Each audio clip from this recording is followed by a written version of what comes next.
जी अस्सलाम वालेकुम। एक और बड़ा मज़े का क्वेश्चन मुझसे किया गया कि ये सोसाइटी क्या होती है। अक्सर हम सुनते हैं कि जी फलानी सोसाइटी वो रेजिडेंशियल सोसाइटी बनी हुई है। इसको थोड़ा सा समझ लें कि सोसाइटी एक नाम है, कोऑपरेटिव हाउसिंग सोसाइटी से ये स्टार्ट हुआ। जैसे वापडा सिटी है, अब वापडा सिटी कहीं पर भी है ना तो वो सोसाइटी है। अब बैरिया के जो प्रोजेक्ट्स हैं वो सोसाइटी नहीं है, लोग कहेंगे कि वो बैरिया सोसाइटी है। वो एक प्राइवेट लिमिटेड कंपनी है जिसकी ओनरशिप है और उसने सिंपल बेचा है उसको।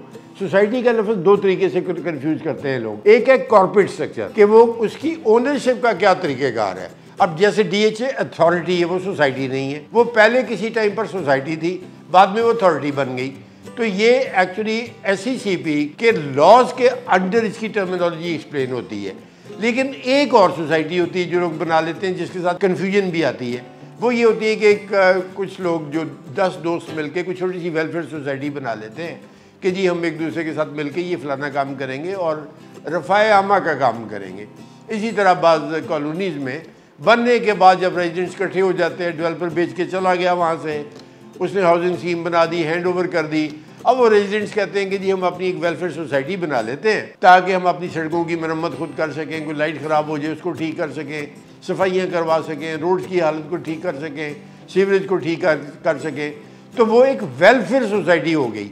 वो हाउसिंग सोसाइटी का नाम नहीं है। वो हाउसिंग सोसाइटीज़ जो हैं वो रजिस्टर्ड होती हैं और कोऑपरेटिव सोसाइटीज़ कहलाती हैं, जिसके अंडर पूरी ज़मीन उस कॉलोनी की वो सोसाइटी के नाम पर होती है और सिर्फ जो अलॉटमेंट लेटर है वहाँ इशू होता है, वहाँ पर ज़मीन आपके नाम ट्रांसफ़र नहीं होती।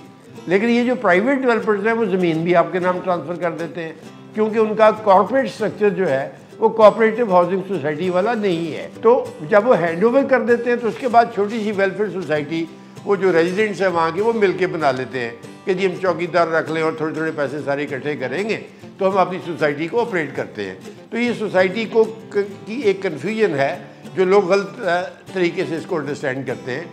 असल में उसके क्लियर कट ये दो तरीके हैं उसको समझने के। Thank you very much.